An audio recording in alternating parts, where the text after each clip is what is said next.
भारत की विकास की यात्रा बहुत तेजी से शुरू हो गई है और इस यात्रा में जो हमारा शाश्वत विचार है वही विचार हमको आगे ले जा रहा है। जिस प्रकार से हमारे देश में केवल आर्थिक और सामाजिक नहीं तो सांस्कृतिक पुनरुत्थान भी हमारे प्रधानमंत्री जी के नेतृत्व में हो रहा है, ये सारी चीजें मिलाकर भारत को एक मजबूत देश के रूप में प्रस्थापित कर रही है। आने वाले दिनों में दुनिया भारत की ओर ही देख रही है, दुनिया को दिशा भी भारत देने वाला है और ऐसे समय इस भारत के पावर हाउस के रूप में, इस भारत की रीढ़ की हड्डी के रूप में, इस भारत की ताकत के रूप में महाराष्ट्र को प्रस्थापित करने का काम हम करेंगे, ये विश्वास मैं आप सभी को देता हूं। हम लोग महाराष्ट्र में हैं और महाराष्ट्र की बात कहने के लिए मुझे यहां पर खड़ा किया है, तो मैं ये कहना चाहता हूं कि हम ये प्रयास कर रहे हैं कि देश की सबसे पहली सब नेशनल $1 ट्रिलियन इकोनॉमी हम महाराष्ट्र को बनाने जा रहे हैं। मुझे खुशी है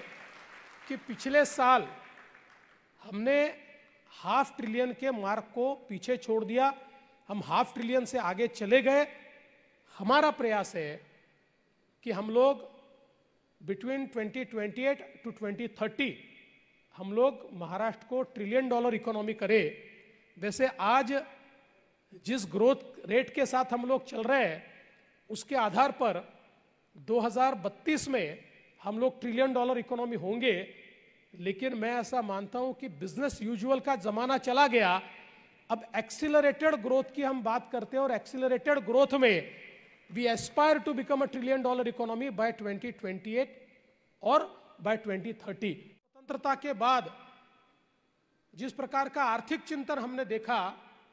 तो वो दौर भी था कि 90 के दशक में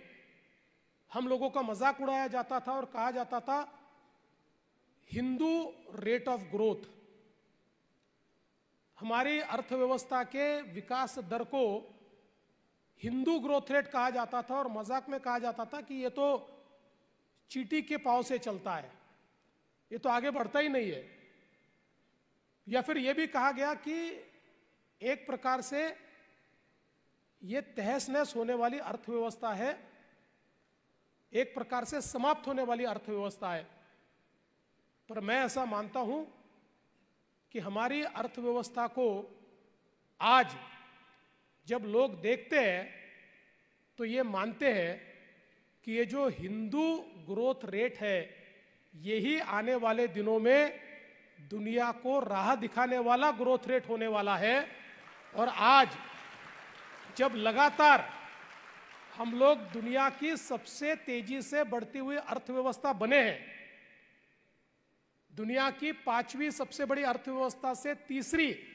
सबसे बड़ी अर्थव्यवस्था की ओर जा रहे हैं, ऐसे समय मैं ऐसा मानता हूं कि भारत ने दुनिया के सामने उदाहरण पेश किया है। लोग कहते थे इतनी बड़ी जनसंख्या है, ये कभी विकसित हो ही नहीं सकती, लेकिन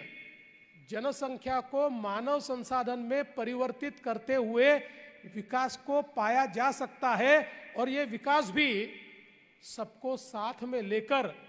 इंक्लूसिव विकास हो सकता है। इसका नमूना अगर किसी देश ने दिया है तो हमारे भारत ने दिया है, ये कहते हुए मुझे बहुत खुशी होती है।